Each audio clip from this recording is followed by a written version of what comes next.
हिरण्यकशिपु ब्रह्मा जी की तपस्या करने के लिए जंगल में चल दिया। जैसे ही जंगल में गया, एक पैर से खड़ा होकर के हाथ ऊपर करके जैसे ही बोला ओम ब्रह्मणे नमः, उसी समय एक तोता आ गया और वह तोता आकर के नारायण नारायण बोलने लगा। हिरण्यकशिपु मन में विचार किया कि आज तो अपशकुन हो गया, मेरे दुश्मन का नाम ले लिया, आज अपशकुन हो गया। हिरण्यकशिपु वहां से आ गया। जैसे अपने भवन में गया, कयाधु कहती है कि स्वामी आप तो तपस्या करने के लिए गए थे, लेकिन आप क्यों गए? तब हिरण्यकशिपु कहता कि देवी क्या बतलाएं। जैसे मैं भजन करने के लिए बैठा, जैसे ही हाथ जोड़ा, एक बार ब्रह्मा जी का नाम लिया, उसी समय एक तोता आ गया और नारायण नारायण कहने लगा। आज कयाधु भगवान का हाथ जोड़ करके धन्यवाद करती है कि धन्य है प्रभु, आज अपने दुश्मन से भी, एक असुर से अपना नाम उच्चारण करवा लिए। कुछ समय के बाद फिर से कयाधु कहती है कि स्वामी वह तोता क्या बोल रहा था? हिरण्यकशिपु कहता कि देवी वह तोता नारायण नारायण बोल रहा था। संध्या का समय हुआ, भोजन बनाई कयाधु, भोजन की थाल लेकर के हिरण्यकशिपु के पास पहुंची और कहती है कि स्वामी आप भोजन करने के लिए बैठ रहे हैं, एक बार और बतला दीजिए कि वह तोता क्या बोल रहा था? हिरण्यकशिपु कहता कि देखो वह तोता नारायण नारायण बोल रहा था। हिरण्यकशिपु भोजन किया, जैसे ही सोने का समय आया, बिस्तर पर पहुंचा, कयाधु फिर से पहुंच गए कि स्वामी अब तो आप विश्राम करेंगे, कल सुबह प्रातः काल होते फिर से तपस्या करने के लिए चले जाएंगे, इसलिए एक बार और बतला दीजिए कि वह तोता क्या बोल रहा था? हिरण्यकशिपु कहता वह तोता नारायण नारायण बोल रहा था।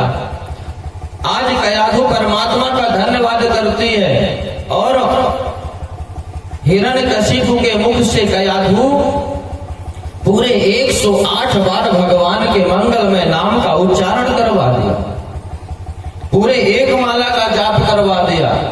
उसी रात में देवी कयाधु का गर्भवती हुई। प्रातः काल होते हिरण्यकशिपु स्नान किया और तपस्या करने के लिए चल दिया। जाकर के तपस्या करने लगा, हाथ जोड़ करके। इतनी कठिन तपस्या किया हिरण्यकशिपु कि उसके शरीर पर मिट्टी का ढेर लग गया। हिरण्यकशिपु का शरीर सूख करके लकड़ी हो गया। ब्रह्मा जी प्रसन्न हुए। ब्रह्मा जी आकर के कहते हैं कि बेटा वरदान मांगो, मैं तुम्हारी तपस्या से प्रसन्न हूँ। ब्रह्मा जी अपने तपोबल से हिरण्यकशिपु के शरीर को फिर पुनः उसी प्रकार कर दिए जैसे पहले था। हिरण्यकशिपु वरदान मांगता ब्रह्मा जी से कि प्रभु मैं अमर होना चाहता हूँ।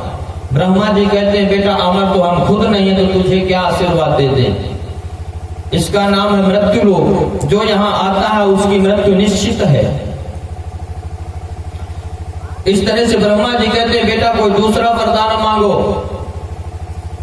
तब हिरण्यकश्यप वरदान मांगता है कि महाराज मुझे आप वरदान दे ही रहे तो फिर दीजिए, ना मैं दिन में मरूं ना रात में मरूं, ना अंदर मरूं ना बाहर मरूं, ना जीव से मरूं ना जंतु से मरूं, ना मानव से मरूं ना दानव से मरूं, ना देवता से मरूं ना असुरों से मरूं, ना शस्त्र से मरूं ना अस्त्र से मरूं।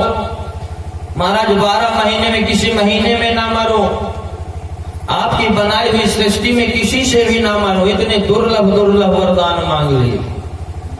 ब्रह्मा जी कहते हैं तथास्तु, और कहते हैं कि बेटा ताते में दुर्लभा पुंसाम यान वृणीशे वरान मम तथापि वितराम्यंगोपरान्यदपि दुर्लभान।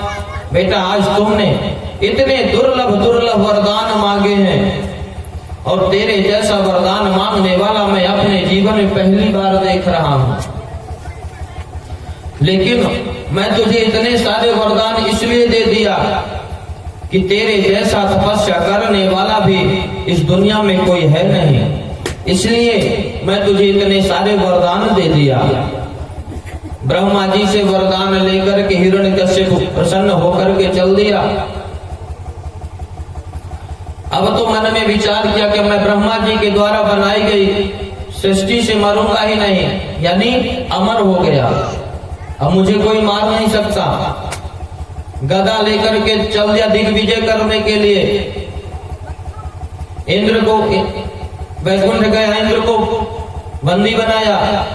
वरुण को गया, वरुण को बंदी बनाया। समस्त देवताओं को बंदी बना लिया। इधर उधर अट्टहास करके गर्जना करने लगा।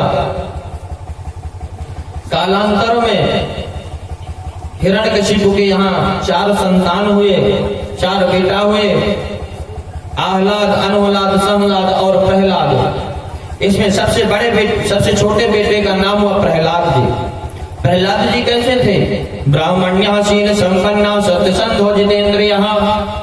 ब्राह्मण बचपन से ही, प्रहलाद जी बचपन से ही ब्राह्मणों के अनन्य भक्त थे। परम सुशील स्वभाव के थे, सत्य प्रतिज्ञ थे, जितेंद्रिय थे। कभी भी अपने चित्त से उद्विग्न नहीं होते थे प्रहलाद जी। आज जैसे ही इस प्रकार से और 24 घंटे प्रहलाद जी भगवान का, नारायण का नाम लेने में लगे रहते थे। एक दिन हिरण्यकशिपु को नजर पड़ी और कहता है कि कृष्ण ग्रह गृहीत आत्मा नवेद जगदीदृशम। इसे कृष्ण ग्रह लग गया है। अभी तक तो 9 ग्रह बतला रहे थे, या 10वां ग्रह बतला रहे कृष्ण रूपी ग्रह।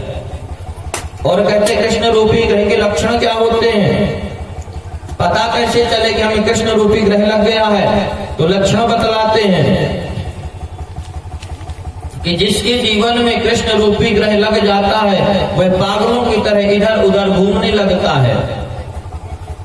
वह 24 घंटे उठते बैठते सोते जागते केवल भगवान का ही नाम लेता है।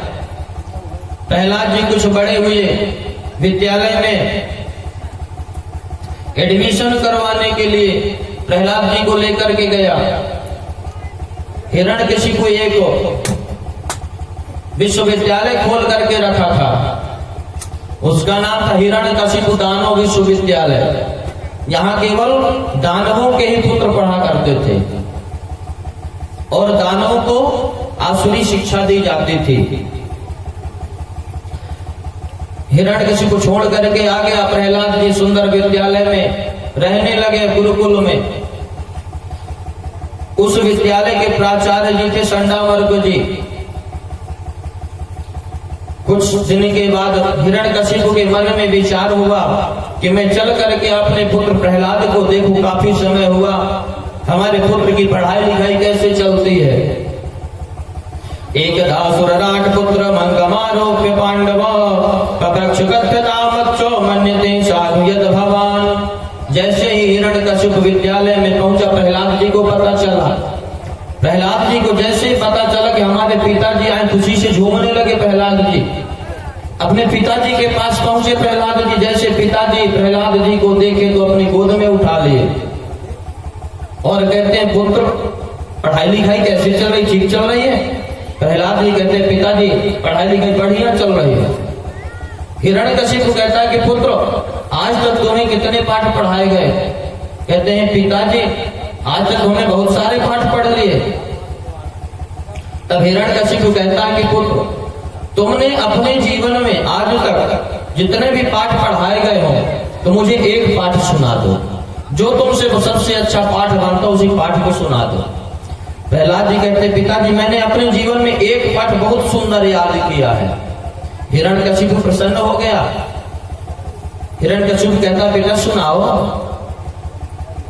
तब प्रहलाद जी सुनाते हैं कि तत्साधु मन्ये सुरवर देहिनाम सदा समुद्वेग्न धियाम सद्ग्रहात् हेत्वात्मपातं ग्रहमन्धकूपं वनं गतो यद्धरिमाश्रयेतो तत्साधु मन्ये सुरवर देहिनाम। पिताजी यह गृहस्थ जीवन अंध कुएं के समान है। पिता पिताजी जैसे अंधकुआं में कोई जाके गिर जाए तो उसे निकालने के लिए कोई नहीं जाता। अंधकुआं किसे कहते हैं? जैसे जंगल में एक कुआं हो, वहां विरले लोग ही जाते हैं। अब यदि जंगल के कुआं में कोई गिर जाएगा तो कौन निकालेगा? इसी को अंधकुआं कहते हैं। कहते हैं पिताजी की यह गृहस्थ जीवन अंधकुएं के समान है। एक बार जो भी व्यक्ति इस गृहस्थ जीवन में उलझ गया तो फिर वह परमात्मा के नाम को लेने के लिए असमर्थ हो जाता, क्योंकि उसे फुर्सत नहीं मिलती, समय नहीं मिलता भगवान का नाम लेने के लिए। इसलिए पिताजी यह गृहस्थ जीवन अंधकुआं है। आप भी अपने मन को इस गृहस्थ जीवन से हटा करके भगवान के चरणों में लगाइए और वनम गतो यद धर्माश्रये, तो जंगल में जा करके उस परम पिता परमात्मा का भजन करो। वृंदावन में जा वृंदावनम गता यथा श्री हरि श्री कृष्णम आश्रये, तो यानी वन में कहा जाइए? पिताजी वनों में वृंदावन जाइए, वृंदावन में श्री कृष्ण चंद्र भगवान के पाद पद्मों का आश्रय ग्रहण कीजिए। यही जीवन का सार है। जैसे यह शब्द हिरण्यकशिपु के कान में पड़ी, हिरण्यकशिपु क्रोधित हो गए, आंखें लाल हो गई, भ्रक्ति सिकुड़ गई। हिरण्यकशिपु तुरंत आचार्यों को बुलवाया। हिरण्यकशिपु कहता, क्यों भाई, मैं अपने बालक को यहाँ यही शिक्षा देने के लिए भेजा था। आज ये छोटा सा बालक मुझे शिक्षा दे रहा कि पिताजी वन में जाओ, भगवान का भजन करो, मेरे शत्रु के प्रति मुझे भड़काता है। आप लोगों ने इसकी बुद्धि बिगाड़ दिया है। हिरण्यकशिपु आचार्यों से कहता है, यदि आप लोग इसे उचित शिक्षा नहीं दिए तो मैं आप लोगों को बहुत दंड दूंगा। हिरण्यकशिपु ऐसा कह करके विद्यालय से अपने भवन की ओर चला। इधर संडा मर्ग जी प्रहलाद जी को बुलवाए, कहते हैं बेटा प्रहलाद इधर आओ। प्रहलाद जी गए और प्रहलाद जी जाकर के कहते हैं कि गुरु जी आपने हमें बुलाए हैं। तब गुरु जी कहते हैं कि हाँ बेटा, तेरा खूब कल्याण हो बेटा। वत्स प्रहलाद भद्रम के सत्यम कथय मामरसा, बेटा तेरा खूब कल्याण हो। एक बात बताओ कि तू सच सच बताना। बोल बताएगा? प्रहलाद जी कहते गुरु जी आप अच्छी वाली बात पूछेंगे तो सही बात बताऊंगा, बुरी बात पूछेंगे तो बुरा बताना पड़ेगा। तो गुरु जी कहते हैं कि बेटा हम अच्छी वाली बातें पूछेंगे, सच सच बताना।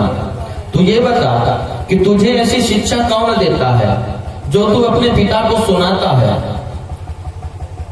जैसा तू सुनाया ऐसा हमने पढ़ाया नहीं, तो तुझे ऐसी शिक्षा देता कौन है? विद्यालय में आता भी कोई नहीं है। तुम शिक्षा लेते ही हो तो कैसे लेते हो? तो प्रहलाद जी बतलाते हैं कि धन्य गुरु जी, ये सब भगवान की माया का चमत्कार है। कहते हैं कि गुरु जी जिसे सर्प काट ले उसे आप नीम खिलाएंगे तो क्या उसे कड़वी लगेगी? नहीं लगेगी। इस तरह से यदि भगवान के भक्त को भगवान का नाम लेने से आप मना करेंगे तो क्या वह मानेगा? नहीं मानेगा। जैसे इस तरह की बात प्रहलाद जी बताने लगे, गुरुजी क्रोधित हो गए और कहते हैं कि लाओ मेरा डंडा, आज मैं इसकी अकल ठिकाने लगाता हूँ, सुधारता हूँ। यह चंदन जैसे वन में कांटे का पेड़ कहां से तैयार हो गया, बबूल का पेड़ कहां से तैयार हो गया।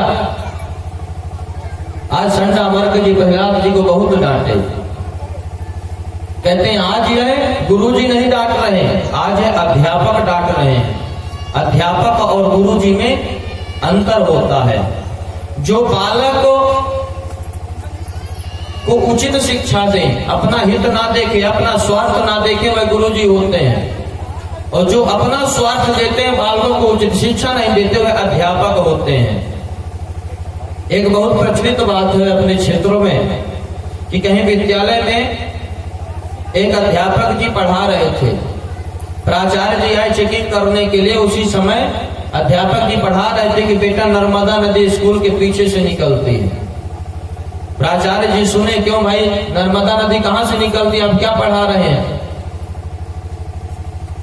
तब वह अध्यापक जी क्या बोलते हैं कि महाराज 2000 रुपया में नर्मदा नदी अमरकंटक से निकलेगी, 2000 में नर्मदा नदी स्कूल के पीछे से निकलेगी। कहते हैं यही अध्यापक होते हैं जो केवल अपना स्वार्थ देखते हैं, और जो उचित शिक्षा दें उन्हें गुरुजी कहते हैं। इस तरह से कहते हैं कि आज ये गुरुजी नहीं डांट रहे हैं, अध्यापक डांट रहे हैं। एक बार सुंदर त्योहार आया, त्योहार में संत अमर जी प्रहलाद जी को छोड़ने के लिए घर गए। प्रहलाद जी को देख करके माता कयाधु बड़ी प्रसन्न हुई। भक्त प्रहलाद को माता कयाधु हृदय से लगा ली, बहुत सुंदर प्यार किया, स्नान करवाया, बड़े सुंदर सुंदर राजसी वस्त्र धारण करवाए। प्रहलाद जी कहते हैं कि माता जी पिताजी कहाँ हैं, पिताजी से मुलाकात कब होगी। माता कयाधु कहती पिताजी अभी आते होंगे, इतने में हिरण्यकशिपु आ गया। जैसे प्रहलाद जी को देखा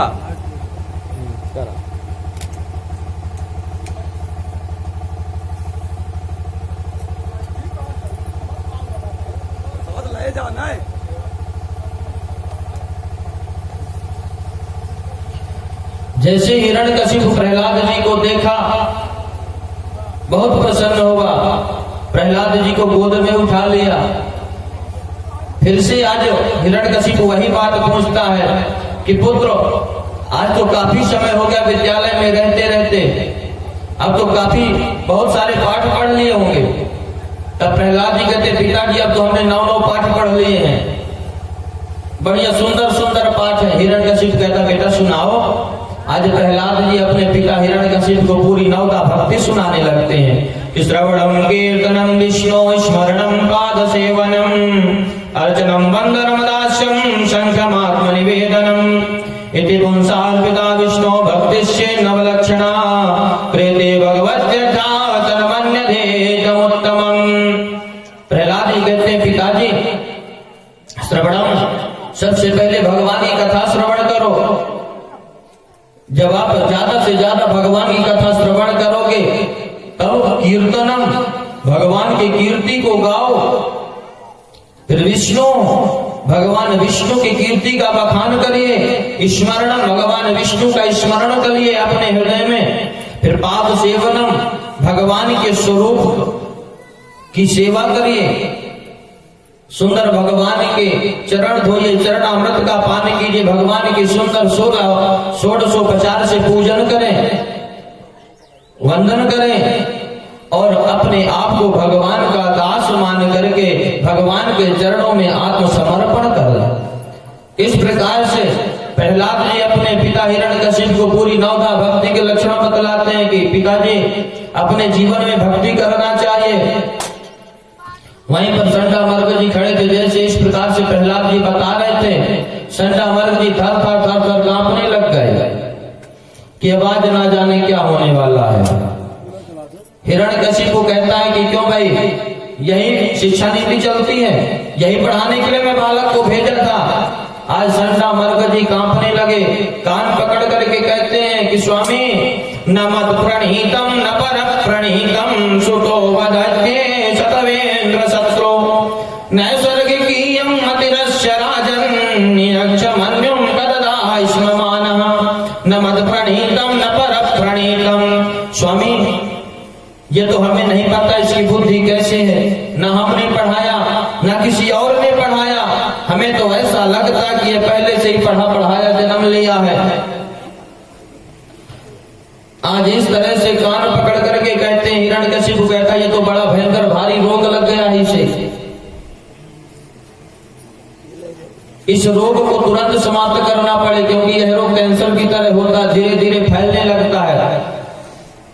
आज अपने गांव में एक संत जी आ जाए, धीरे धीरे संत जी के पास 1 व्यक्ति जाएगा, 2 व्यक्ति जाएगा, 3 व्यक्ति जाएगा और धीरे धीरे आधा गांव जाकर के संत जी के पास बैठकर सत्संग करने लगेगा।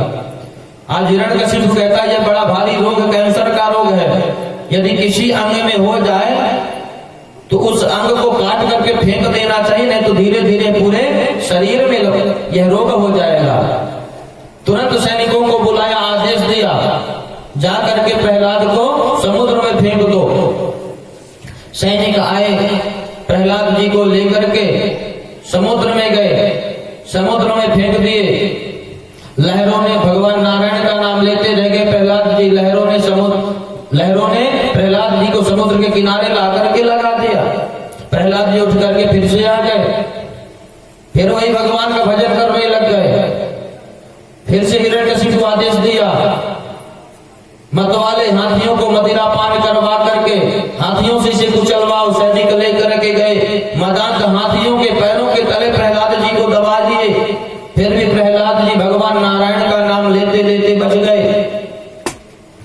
इस तरह से अनेकों प्रयास किया है हिरण्यकशिपु भक्त प्रहलाद को मारने के लिए, लेकिन प्रहलाद जी भगवान के नाम का सहारा लेकर के अपने आप को जीवित रखे। एक बार हिरण्यकशिपु के मन में आया कि प्रहलाद को बंदी घर में डलवा दो, जेल खाने में बंद करवा दो। प्रहलाद को ला करके बंदी घर में बंद कर दिए। एक दिन माता कयाधु के मन में इच्छा जागृत हुई कि पुत्र से मिलने की। हिरण्यकशिपु के पास जाकर के कहती है माता कयाधु कि स्वामी मेरी इच्छा है पुत्र से मिलने की, पुत्र से मिलने की मेरे मन में उत्कंठा जाग रही है, इसलिए आप आदेश दीजिए कि मैं जाकर के अपने पुत्र से मिला हूं। हिरण्यकशिपु मना कर दिया। माता कयाधु आज पुत्र के वियोग में विलाप कर रही है, आंखों से अश्रुपात हो रहे हैं। एक दिन हिरण्यकशिपु मन में विचार बनाता है कि कयाधु कहती पुत्र से मिलना है, क्यों ना कयाधु के हाथ से प्रहलाद को भोजन में भिजवाया जाए और उसी भोजन में भयंकर विष मिलवा दिया जाए। दासियों को आदेश दिया कि भोजन तैयार करके भोजन में विष मिला करके कयाधु के हाथ में थाली दे देना है। कयाधु जाकर के पुत्र को भोजन कराएगी, उसी क्षण पुत्र प्रहलाद समाप्त हो जाएगा। आज हिरण्यकशिपु कयाधु के पास आता है और कहता है कि देवी तुम्हें पुत्र से मिलने की इच्छा हो रही थी, जाकर के मेरी इच्छा है कि अपने हाथ से प्रहलाद को भोजन करवा। माता कयाधु सुंदर भोजन की थाली लेकर के बंदी घर में पहुंची। जेल खाने में जाकर के पुत्र प्रहलाद के सामने जैसे ही थाली लगाई गई, आज प्रहलाद जी भगवान नारायण को भोग लगाए। इधर भगवान नारायण लक्ष्मी जी से कहते हैं कि देख रही हो देवी, आज एक पिता अपने पुत्र के प्रति ऐसा दुर्व्यवहार कर रहा है। लक्ष्मी जी घबरा गई, कहती स्वामी कुछ कीजिए, नहीं तो आज भक्त संकट में हो जाएगा।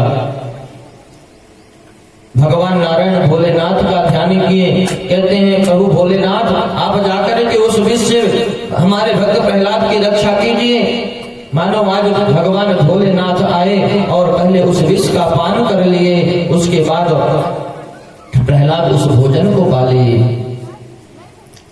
इस तरह से भक्त प्रहलाद को माता कयाधु भोजन करवा करके भवन में वापस आए। हिरण्यकशिपु आया, कयाधु से कहता कि देवी आप पुत्र को भोजन करवा दी। कयाधु कहती हाँ स्वामी। हिरण्यकशिपु बार बार पूछता कि प्रहलाद ठीक तो है, पुत्र ठीक तो है। माता कयाधु को किसी बात को समझ नहीं पा रही कि बार बार क्यों पूछ रहे हैं। इधर सैनिकों से पता लगवाया कि भाई प्रहलाद कैसा है। सैनिक आकर के बताया कि प्रहलाद तो उसी प्रकार जीवित है। तब जाकर के कयाधु को पता लगा कि जो भोजन मैं अपने पुत्र को खिलाने के लिए लेकर के गए थे, उस भोजन में बड़ा भयंकर भारी विष मिला हुआ था। आज माता कयाधु छाती पीट पीट करके रो रही है कि आज मैं अपने हाथ से अपने पुत्र को विष खिला दिया। पता नहीं इस अपराध के लिए भगवान मुझे कौन सा दंड देंगे।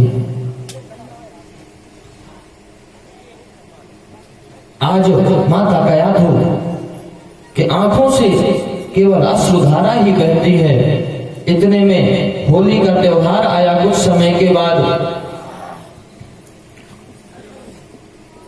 हिरण्यकशिपु मन में सोचा कि भाई मेरी एक बहन है होलिका, इसे आशीर्वाद प्राप्त है कि यह अग्नि में जलती नहीं, क्यों ना उसे बुलवा करके अग्नि में बैठा करके इसकी गोद में प्रहलाद को बैठा दिया जाए, तो प्रहलाद जल करके समाप्त हो जाएगा और होलिका बच जाएगी। होली का पावन त्योहार आया। उस होली के त्योहार में होलिका को बुलवाया गया। होलिका होली के ऊपर जाकर के अपनी चुनरी ओढ़ करके बैठ गई, उसकी गोद में प्रहलाद जी को बैठा दिया गया। होली में आग होली जलने लगी। तो जो होली में होलिका बैठी थी, होलिका तो जल करके समाप्त हो गई और प्रहलाद जी भगवान के नाम का आश्रय लेकर के नारायण नारायण करते हुए बाहर आ गए। दूसरे दिन धुलेड़ी का त्योहार हुआ। प्रहलाद जी अपने मित्रों को लेकर के उसी धूल को उड़ा उड़ा करके खेलने लगे। इसी को धुलेड़ी कहते हैं। इस तरह से होली के पवित्र त्योहार को हम आप सब अपवित्र बना दिए हैं। इस तरह के पावन त्योहार में आजकल के व्यक्ति मदिरा पी करके इधर उधर घूमते हैं, कीचड़ उछालते हैं। होली का मतलब यह नहीं है। होली का मतलब है प्रेम। होली के त्योहार में मिलन त्योहार होता है। प्रेम से मिलना चाहिए एक दूसरे से। इस तरह से भक्त प्रहलाद जी बच गए। हिरण्यकशिपु मन में विचार करता कि अब क्या किया जाए। मैंने तो कितने सारे उपाय किए। मन में विचार करता इसे कुछ दिन के लिए गुरुकुल में छोड़ दिया जाए। प्रहलाद को लेकर के गुरुकुल में विद्यालय में छोड़ करके आए। एक दिन संडा मर्ग जी किसी कार्य से विद्यालय से बाहर चले गए। प्रहलाद जी को अवसर मिल गया।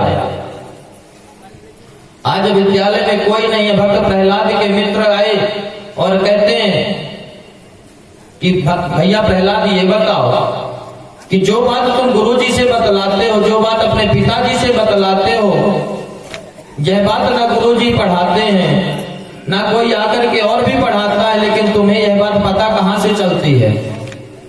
प्रहलाद जी कहते हैं अच्छा ठीक है मैं बताता हूं। प्रहलाद जी कहते हैं अपने मित्रों से कि भैया एक बार की बात है, जब हमारे पिताजी तपस्या करने के लिए जा रहे थे, उस समय इंद्र को पता चला कि हमारे पिताजी तपस्या करने के लिए गए हुए हैं।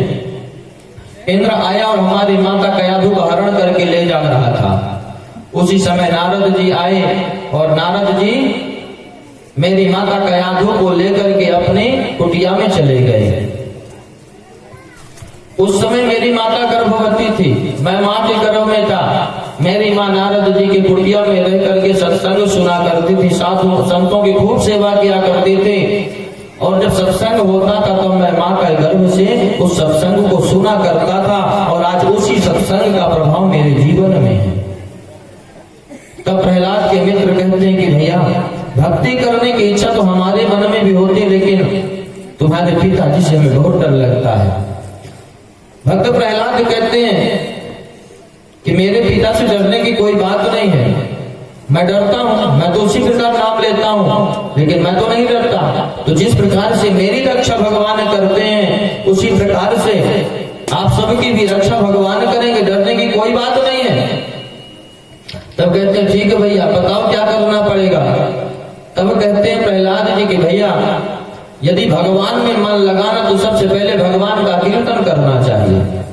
यदि आप लोगों को बढ़िया नाच नाच करके भगवान का कीर्तन करना हो तो बताओ। तब प्रहलाद के मित्र कहते हैं ठीक है भैया, लेकिन ध्यान रखना अपने पिताजी से बचा लेना। कहते पिताजी की बात छोड़ दो, पिताजी कुछ नहीं करेंगे। सुंदर प्रहलाद जी अपने मित्रों के साथ कीर्तन करने लगे। बढ़िया प्रहलाद के मित्र नाचने लगे, ठुमका लगा लगा करके नाचने लगे कि हरि शरणम हरि शरणम हरि शरणम हरि शरणम हरि शरणम हरि शरणम। सभी लोग बोले हरि शरणम हरि शरणम हरि शरणम हरि शरणम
शरणं हरि शरणं हरि शरणं हरे शरणं हरे शरणं हरे शरणं पिता की देख निष्ठुरता नहीं प्रहलाद घबराया पिता की देखने दुरता नहीं प्रहलाद घबराया लगाया प्रेम से नारा हरि शरणं हरि शरणं लगाया प्रेम से नारा हरे शरणं हरे शरणं हरि शरणं हरि शरणं हरि शरणं हरि शरणं हरे शरणं हरे शरणं हरे शरणं हरे शरणं पड़ी जब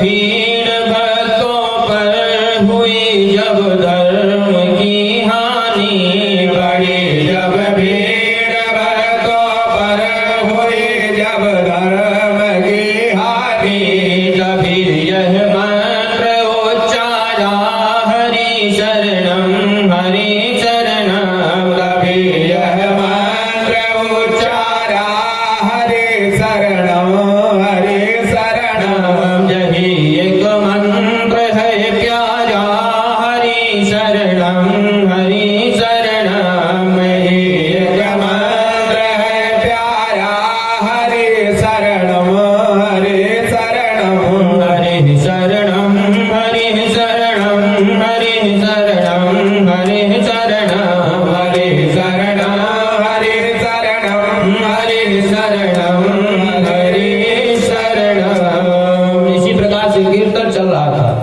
सारे भक्त प्रहलाद के मित्र नाच रहे थे, इतने में हिरण्यकशिपु आया और जैसे ही आकर के देखा साथ में गुरुजी थे, जोर से हास किया बंद करो यह कीर्तन। सारे बालक जिस तरह से नृत्य कर रहे थे उसी प्रकार से हाथ करके खड़े हो गए। जिसका हाथ एक हाथ सिर पर तो एक हाथ सिर पर, जिसका एक हाथ कमर पर तो इसका दूसरा हाथ कमर पर ही रखा रह गया। सन्नाटा छा गया। हिरण्यकशिपु कहता है कि यह तो बड़ा भारी रोग लग गया, सारे विद्यालय में यह रोग फैल गया, इसे समाप्त कर दो, मैं आज इसका मुख नहीं देखना चाहता हूं। आज हिरण्यकशिपु अपने बालक से कहता, भक्त प्रहलाद से कहता है कि मैं तुझे इतने दिन से बताता हूं, तू मेरी बात क्यों नहीं मानता, तुझे किस बात का घमंड है। प्रहलाद जी कहते हैं कि मुझे अपने भगवान नारायण की कृपा पर भरोसा है।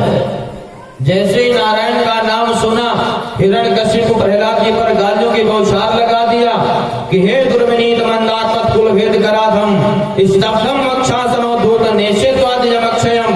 हे दुर्विनीत, हे कुल भेदी, तू इस कुल का नाश करने वाला है। हे नराधम, आज तुझे मेरे कोप से कोई नहीं बचा सकता। जब मुझे क्रोध आता है तब पूरा त्रैलोक्य कांप जाता है। ऐसा कोई शक्तिशाली नहीं है इस दुनिया में जो मेरा सामना कर सके। ब्रह्मा जी के वरदानों से मुझे अमृत प्राप्त किया है, लेकिन तुझे किसका घमंड है। प्रहलाद जी फिर से कहते हैं कि मुझे भगवान नारायण पर घमंड है। तब हिरण्यकशिपु कहते हैं कि बता तेरा नारायण है कहाँ। प्रहलाद जी जवाब देते हैं कि न केवलम में भवतश्च राजन समय बलम बलिनाचा परेशाम परे वने में सिरजंगमाम दे ब्रह्मादयो ये नव संप्रणीता। पिताजी, यदि आपको ब्रह्मा के वरदानों का बल है, आपको ब्रह्मा जी बल देते हैं, तो मुझे मेरे भगवान नारायण बल देते हैं, इसलिए मेरा कुछ नहीं हो सकता। हिरण्यकशिपु कहता है कि बता तेरा नारायण कहाँ है। प्रहलाद जी कहते हैं पिताजी ये पूछिए कि भगवान नारायण है कहाँ नहीं। चारों जगह वही वही दिखाई दे रहे हैं। हरि व्यापक सर्वत्र समाना प्रेम से प्रकट हुई मैं जाना। लेकिन पिताजी जहाँ आपका प्रेम होगा वहीं परमात्मा दिखाई देते हैं। और ये बाहर की दो चक्षुओं से परमात्मा का दर्शन नहीं कर सकते आप। यदि हमें परमात्मा का दर्शन करना है तो हृदय चक्षुओं को जरूरत पड़ती है, हृदय चक्षुओं को खोलना पड़ता है, तब हिरण्यकशिपु कहता है कि यदि तेरा परमात्मा, तेरा नारायण सभी जगह, तो इस खम्भे में क्यों नहीं दिखाई दे रहा? भक्त प्रहलाद जी कहते, पिताजी ना जाने आपकी कौन सी आंखें हैं, मुझे तो भगवान नारायण का दर्शन इस खम्भे में हो रहा है। जैसे ही यह बात हिरण्यकशिपु के कान में पड़ी, अपनी तलवार निकाला हिरण्यकशिपु, जोर से तहास करता हुआ उस खम्भे पर जाकर के प्रहार करता है कि आज मैं तेरे नारायण को नहीं छोड़ूंगा।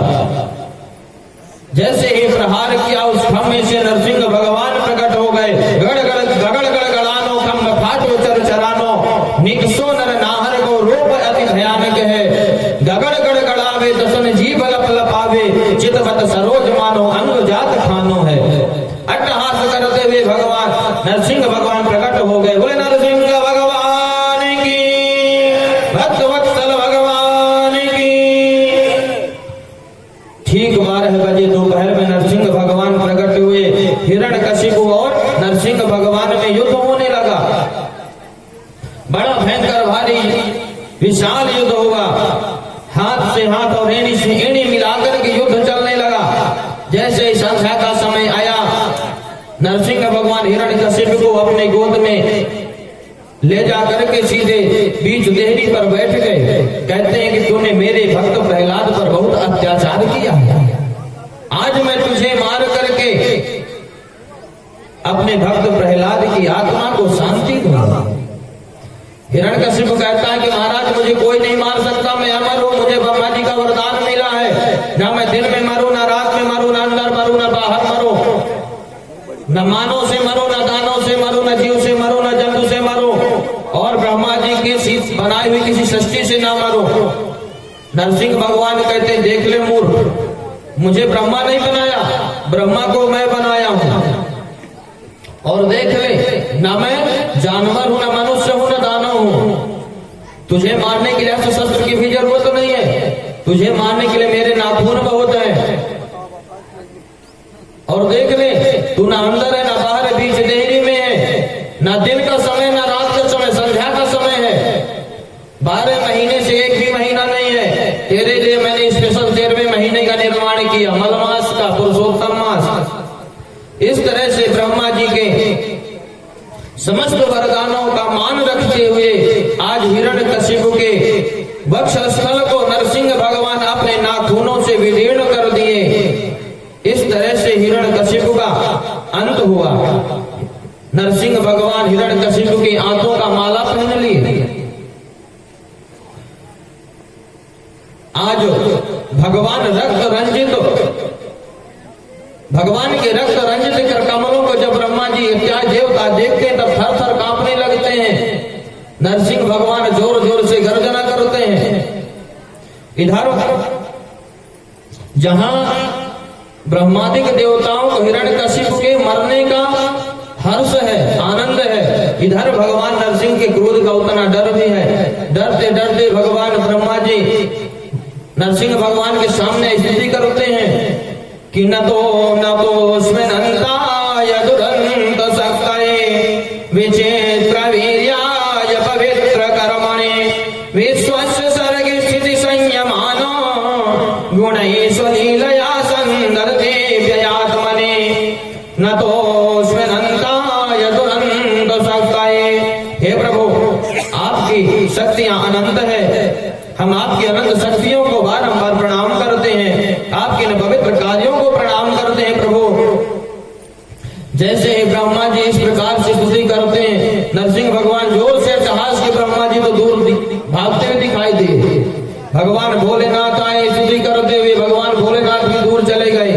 इस तरह से एक एक करके समस्त देवता आए कि प्रभु आपके सामने कोई टिक नहीं सकता।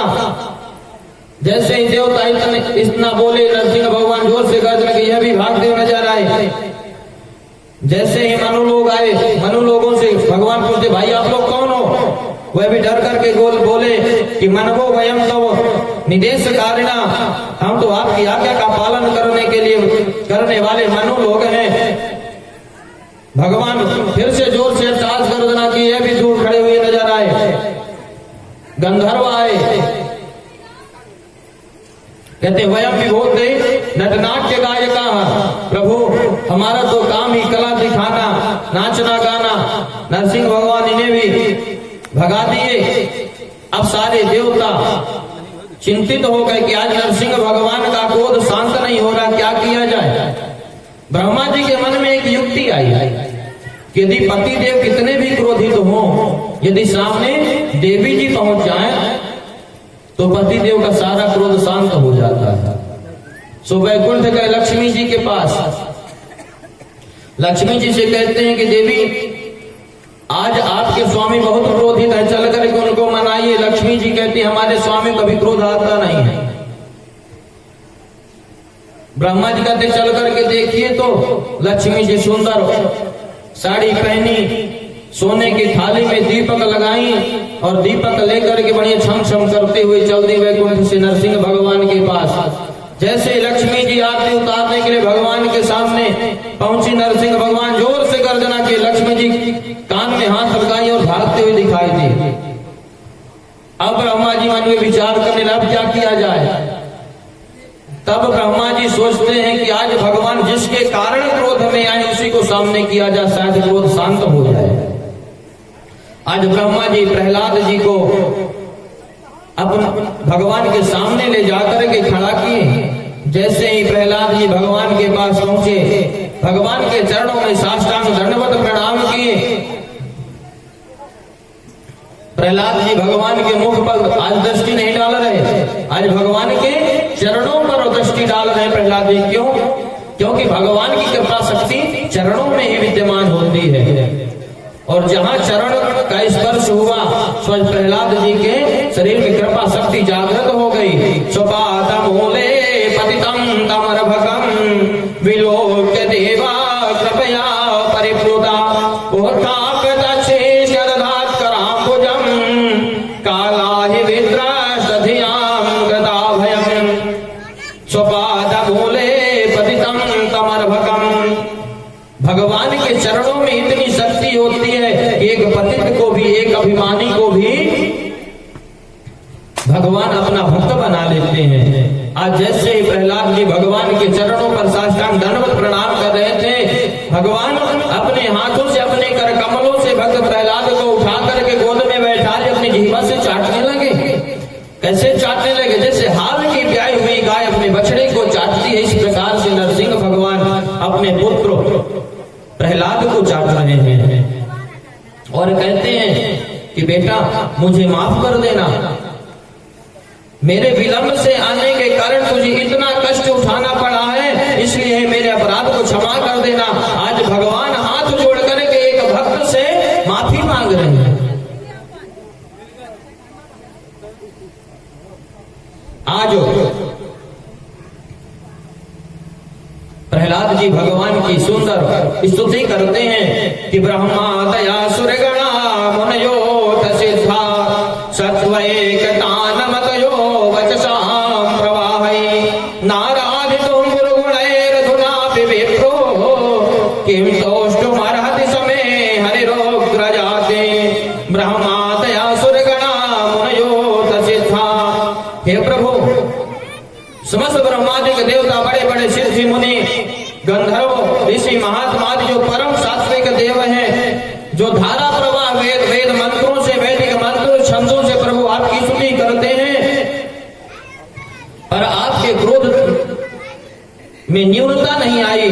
और मैं तो असुर जाति में उत्पन्न तमोगुणी रजोगुणी एक बालक, मैं आपको कैसे प्रसन्न कर सकता।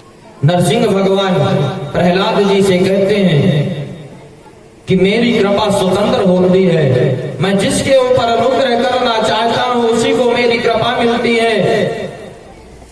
आज प्रहलाद जी कहते हैं कि प्रभु मैं आज आपसे आशीर्वाद लेना चाहता हूं कि क्वाहं रजा प्रभवै तमोधिकेस्मिन् जाता सुरेतर कुले क्व तवानुकंपा न ब्राह्मणो न भवस्य न वैरमाया यन्मेर्पिता शिरसि पद्मकरा प्रसादा। प्रभु मेरे मन में इच्छा है कि आप मुझे ऐसा आशीर्वाद दीजिए कि प्रभु हम जो इन अपने इंद्रियों के दास बन बैठे हैं, ये हमारी इंद्रियां हमारे वश में रहे। जैसे एक पति अनेक पत्नियों के पास रहता है, उसकी जो विडंबना होती है, इसी प्रकार से ये हमारी 10 इंद्रियां रूपी पत्नी है और ये जो पति है यह जीवात्मा रूपी उसका पति है। इसलिए यह इंद्रियां जो है हमारे मन के हिसाब से चले, मन पर काबू पाए। इस तरह से भक्त प्रहलाद नरसिंह भगवान की सुंदर स्तुति किए। नरसिंह भगवान प्रसन्न हुए, कहते हैं पुत्रो कुछ वरदान मांग लो। प्रहलाद जी कहते हैं प्रभु माम प्रलोभय, तो यह लेने देने का प्रलोभन मत दीजिए प्रभु, क्योंकि यह लेना देना तो एक व्यापारियों का काम, भक्त और भगवान का यह काम नहीं है। ये भक्त और भगवान के बीच में लेन देन की बात कहां से आ गई? आज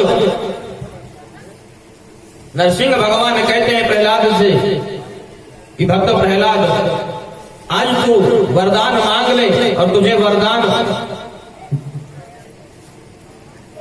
मांग ले, मेरी ऐसी इच्छा है। प्रहलाद जी कहते हैं प्रभु यदि आप वरदान देने से ही प्रसन्न होते हैं तो मुझे ऐसा वरदान दीजिए कि मेरे मन में कभी कुछ मांगने की इच्छा जागृत ना हो, ऐसा वरदान दीजिए। भगवान प्रसन्न हो गए, कहते हैं भक्त प्रहलाद तेरे जैसा निष्काम भक्त होना बहुत कठिन है, लेकिन तू मांग नहीं सकता, तुम्हें बिना दिए कुछ रह भी नहीं सकता।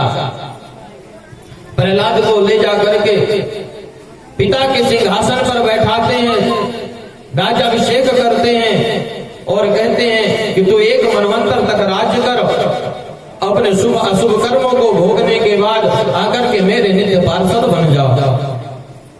प्रहलाद जी कहते हैं कि प्रभु यदि आप दे ही रहे हैं तो फिर अब आप एक वरदान ही दे दीजिए। भगवान कहते हैं मांगो, क्या मांगना चाहते हो? प्रहलाद जी कहते हैं कि प्रभु यह जो आपके सामने मेरे पिता मृत अवस्था में पड़े, प्रभु इनकी अधोगति नहीं हो, ऐसा वरदान दीजिए मुझे। भगवान कहते हैं भक्त प्रहलाद जिस कुल में तेरे जैसा भक्त जन्म लेता है उसके पिताजी नहीं, उसकी 21 पीढ़ियां तर जाती हैं, उनकी 21 पीढ़ियों की अधोगति नहीं होती।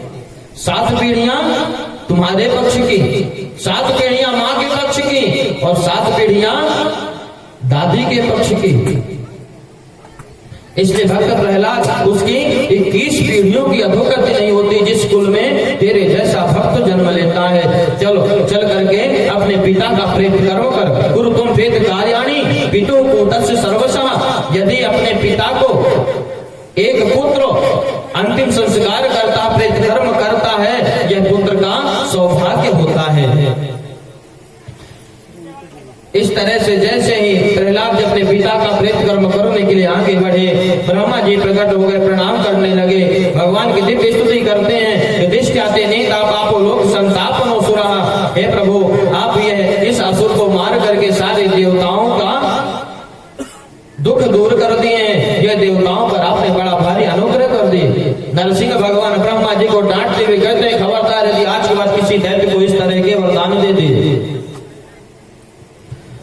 भगवान कहते हैं कि यदि वरदान देना है तो पात्र समझ करके वरदान देना चाहिए। इधर श्री सुखदेव महाप्रभु कहते हैं राजा परीक्षित से कि राजन अब बताओ कि भगवान एक असुर जाति पर जन्म लिए हुए प्रहलाद के ऊपर अनुग्रह किए कि नहीं, कि फिर कैसे भगवान को समदर्शी कह सकते? कैसे भगवान को इसलिए समदर्शी कहते हैं। इस तरह से सुंदर भक्त प्रहलाद का पावन चरित्र श्री सुखदेव महाप्रभु राजा परीक्षित को श्रवण करवाए। बोले भक्त वत्सल भगवान की जय। इसके बाद बतलाते हैं श्री सुखदेव